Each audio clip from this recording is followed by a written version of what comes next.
What's up YouTube? Brian here, back again with another high-end rod review, and today we're going deep on this bad boy, the new for 2020 Daiwa Steez AGS rod. Now this particular one is the bottom contact 2. This is a 7'5" medium heavy jig and worm rod essentially. So it's a bottom contact, it's a stiff fast action. We're going to talk about all the fun things about this rod. I bought this rod in August.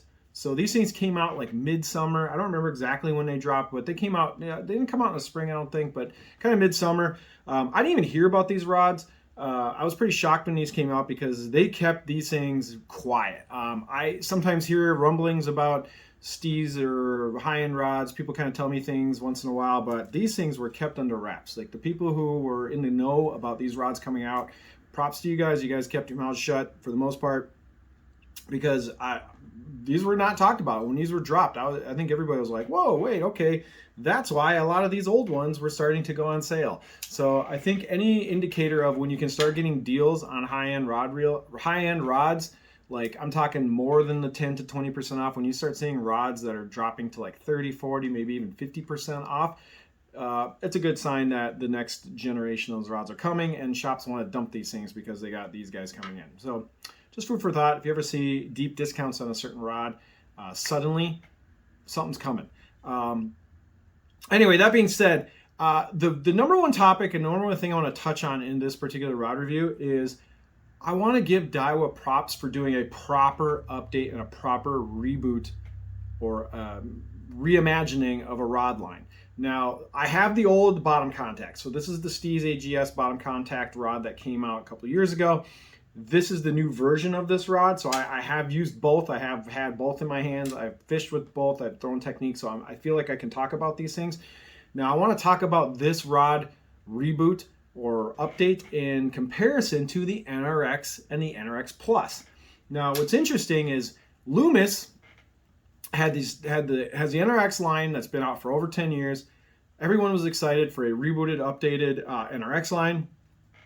G. Loomis did it. But what they did is they essentially took the exact same NRX, they added some new grips, they added the high power X, no, I'm sorry, Spiral X, I don't know, something X, you know what I'm talking about.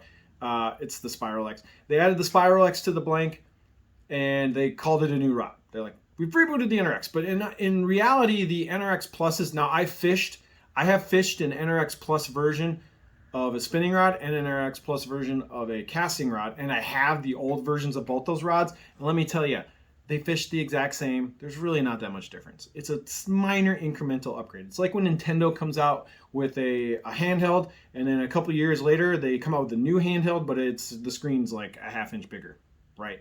Or it come in different colors. So I will say that the NRX to NRX Plus launch was really unexciting, kind of boring, kind of like, okay, so they just took a rod, made a couple little updates, they took some parts off the shelf, they didn't really change much, they made it a little lighter, price went a little higher, like whatever, it is what it is.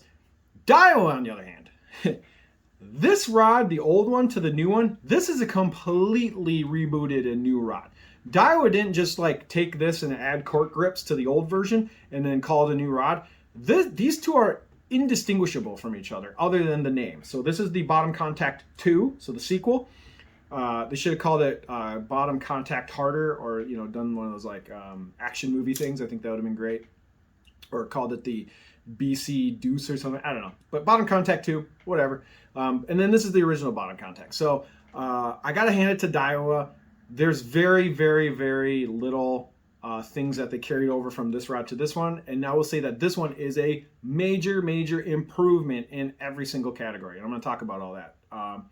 Not that this rod is a slouch. This rod is fantastic, but this rod is indistinguishable. It's like everything's different from this one to this one. So let's dive into that. So the original bottom contact rod, this is on the Steez AGS platform that's been around for many years. This is red accents. This rod was an addition to the existing Steez AGS line. So the Steez AGS rods have been around for a long time. If you guys don't know, the AGS stands for the carbon fiber AGS guides that are on these rods. They're very expensive, very stiff, very breakable guides. Now, you're going to get varying degrees of opinion on the breakability of these guides. But let me tell you, when I had this rod, I took it out 2 times and I had a crack guide. The fun thing about AGS guides, whether you're on these new version or the old version, or even when you get the AGS guides on a tattoo rod, if you break or damage one of these guides, rod shops cannot fix these. They don't have AGS guides to do this. You have to send the rod to Daiwa. So when I broke these guides, I go, well, the plus side is I get to try the Daiwa warranty service, see how that goes.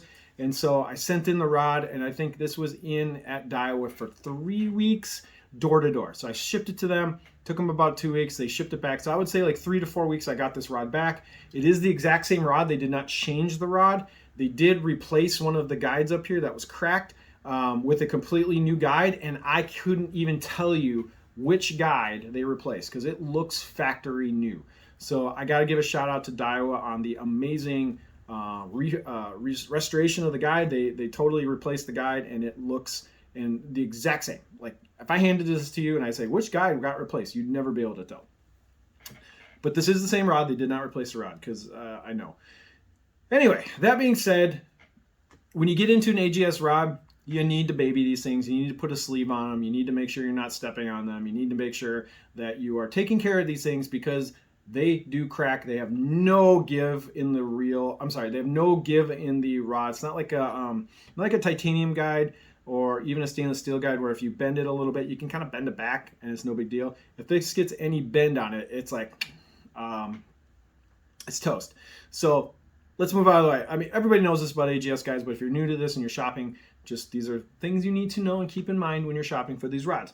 So anyway, now this rod I used for a long time. This thing weighs 5.5 ounces. So this rod is not super light, but it's also not super heavy. It is a 7.5, so it's a bigger rod, and it is rated up to 1 ounce. So it's 1/4 to 1 ounce. Now this rod fished really well. I fished this rod for jigs.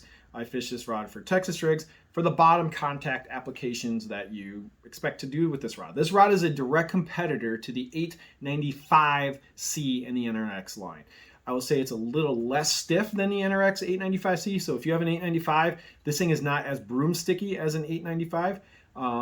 I'd say, but it's also not as soft as an 890. I'm sorry, the 894C. I didn't mean 5, I meant 4. So this is the direct competitor to the 894 NRX. It's not as soft as the 893, but it is kind of in the middle. So it is truly a medium heavy where it's a little stiffer than a medium, but definitely not as heavy as a heavy. So I'd say that the medium heavy is definitely accurate. Now, the old version, this has a more parabolic Japanese style action.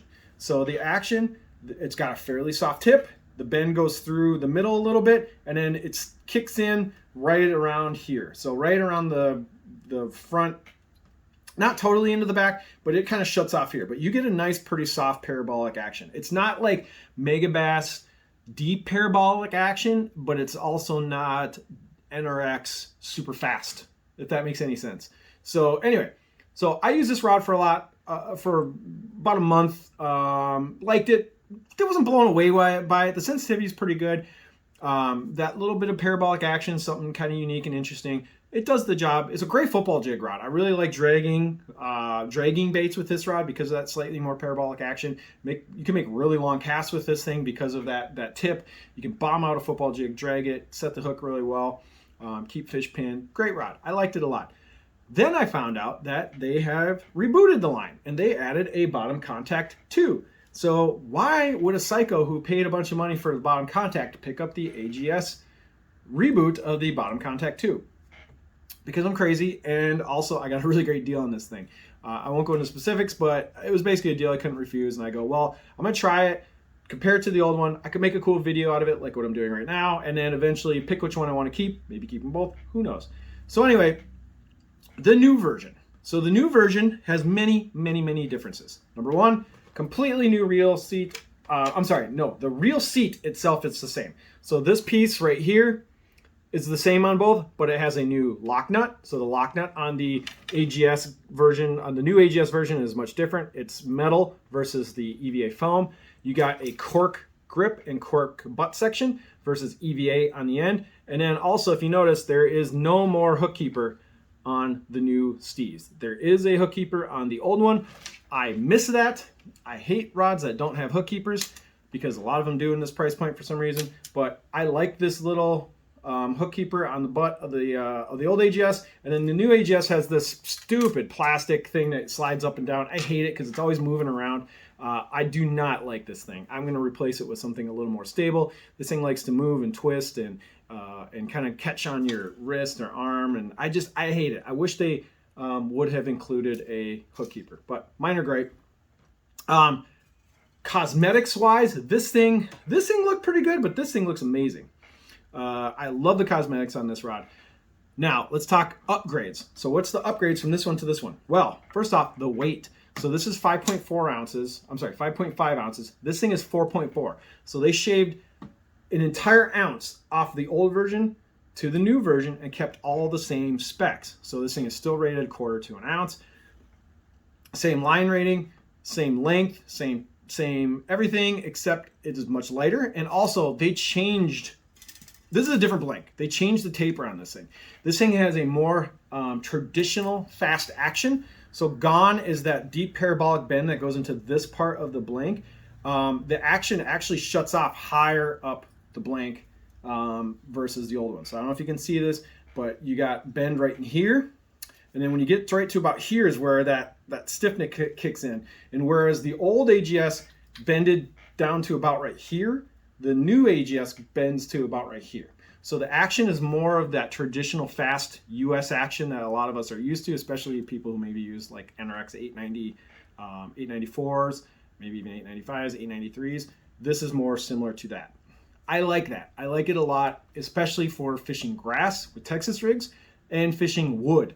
So I'll tell you, I've had a blast with this rod fishing jigs on trees and wood. I had a blast with this rod fishing football jigs, and this is a killer Texas rig rod in the grass. So if you're fishing deep grass or even shallow grass, this rod is sick. It's really sensitive. Setting hooks on fish, you're getting those things out with the stiff tip on this thing. So what's cool is they even changed the guides. So these AGS guides are apparently updated and they're stronger according to Daiwa. Who knows? But one thing I will tell you is the guide placement, because of this new action, is completely different. If you notice, you get on the old version, there's one double-footed guide at the base, then it's single-foot guides all the way up. On the new AGS, you're getting 3 double-footed guides going up the blank, and the spacing is way different. So they redid the guide train on the new version of the AGS, and it's nothing like the old one. So if you're keeping track, Daiwa on the new version, they have a new grips. The new handle, new lock nut, lighter blank, new guide train configuration with double-footed guides. Double-footed guides are stronger and better, but they also add a slightly bit more weight. But with the AGS guides, they're so light anyways, who knows? I mean, this rod added double-foot guides and still got an ounce lighter than the old one. So that's pretty freaking awesome. Cosmetically, I think it looks better. This thing fishes better. This thing fished really good. I'm not like complaining about the old bottom contact. Still a great rod, but this new one blows out of the water. Now, this thing is expensive. $550 retail. You can get these things on sale. Tackle Trap has these right in stock right now. Today, you can order them. Check the link in the description. You can get 10% off. You can get this thing for $500 shipped. So think about that. So you can get discounts on Daiwa rods. Almost every shop is going to give you some kind of discount on Daiwa. You don't have to do like back channel or over the phone. A lot of times you can just get that discount right on the website, like on Tackle Trap or Omnia. Omnia actually is not stocking these quite yet, but I heard they are awaiting a shipment. So keep an eye out for that. But there's a lot of great places to buy the AGS rods right now. I say go to Tackle Trap because they have them right this second as of this video being made. But I will say it's nice to see a company go, hey, we have a new version of a rod everyone loves. I mean, these Steez rods are beloved. People collect these things. People love them. And then they go, oh, a new version's coming out. Did they just take the old Steez rods and just throw a new handle and one little piece of tech in the blank and call it a whole new rebooted rod like Loomis did? Daiwa went back and just blew these things out of the water. I have to say that I am thoroughly impressed with these rods. I will probably be getting more models of this. I actually do own the 711 flipping stick, which I've featured in another video, in my Warhammer video. So I actually have 2 of these, and I fished them really hard in the back half of the summer and into the fall, and I'm crazy impressed with these things. Daiwa crushed it. These are great rods. So if you're looking for an alternative to Megabass, like Right now, Megabass does not have great bottom contact or big American style fishing rods. Like the things we like to do, like flipping, punching, big jigs, dragging, that kind of stuff. Daiwa's got you covered in this line. I'm probably going to be picking up more models of these if I see good deals or I see them become available, and I start to get some more models in my hand. I kind of figure out what I want to check out. But anyway, 10 out of 10. Love these rods. You're not going to be disappointed by owning these things. Just keep in mind, AGS guides need to be babied. Put a cover on these things. Be nice to them, and they will be nice to you. One last thing, the cork is not that great. I would say that it actually almost feels like cork that they used in maybe, I don't know if it's like Tatula level cork. It seems a little better, but man, there's a lot of filler. So I don't know if you can see quite a bit of filler on these things. I've already gotten kind of dirty, but I always cork seal these things so the filler doesn't come out. It extends the longevity of these things, but the cork's okay. Not as good as St. Croix or Conquest cork. Definitely on par with NRX cork, I guess. But overall, balance-wise. So this is a 7.5, and I'm going to take this jig off just so you can see what it balances like. I got a Steez A reel on here right now, so not the lightest reel in the world, but also not the heaviest. It does balance right above the lock nut, maybe just a smidge up. So it is a little like tip heavy, I guess, but at 4.4 ounces and how crisp this thing fishes, having this thing being a smidge tip heavy is expected. I mean, it's hard to make a 7.5 casting rod that isn't a little tip heavy. I mean, that's a long rod. I mean, you pick up an NRX 894 and the suckers are tip heavy and people still love them. So I would say that the balance on this thing's perfectly fine. Feeling it in the hand with the Steez A is amazing. This whole combo has just been a pleasure to fish. Looks sick. Fish is amazing. You can slap a zillion on this thing. I put one of the new zillions on this rod and it felt amazing as well. So if you're going to pick up these rods, I would definitely suggest going with the New Zillion, or find yourself a Steez A or a Steez SV, or maybe even a Steez Limited, whatever you want to feel, but put something fancy. This rod is beautiful, deserves a fancy reel, something lightweight just to keep this whole package nice and crispy. So anyway, that's my thoughts and opinions on this new rebooted, like properly rebooted Steez AGS rod. Bottom contact 2 is the shit. If you can find a good deal on the bottom contact, the old version, definitely not a slouch. I think that the best thing to happen to this rod is these coming out, and you're going to be able to find these in good deals. Like if you can get this rod for around like $250 to $350 versus paying like the full $500 for this one, definitely a great deal. So look out for these older Steez rods as they hit the market, as people upgrade. You're probably going to find a great deal. But man, Daiwa did the Steez line justice with these rods. They're gorgeous. Oh, and I love this like red hit. I don't know why. It's just really cool. Just have this little red corner color hit underneath the grip. You're never going to see it, but just when it sits on the rod rack and you see that red shooting out and you got that red metal lock nut, it just looks sick. So I love the rod. Very happy with it. I actually like fishing this rod way more than my X-Bites. I actually find myself leaving the X-Bites in the rod locker when I got to go fish Texas rigs and 3/8 ounce jigs, and I find myself pulling this rod out because it is stiffer, more powerful, crispy, and I do like it better. So it is what it is. This is one of the finest Texas rig and 3/8 to 5/8 ounce jig rods out there, and makes for a pretty dang capable football jig rod. So if you're throwing 1/2 ounce football jigs, maybe even 3/4 tungsten, maybe keep it a small package, but like 3/8 to 5/8 ounce jigs, this thing is ridiculously good. So that's all I got to say on this rod review. Hope you stuck around. Hit like and subscribe, and stick around for more high-end rod reviews. I got some stuff coming out, especially on NRX Plus. So stay tuned, and until next time, we'll see you later.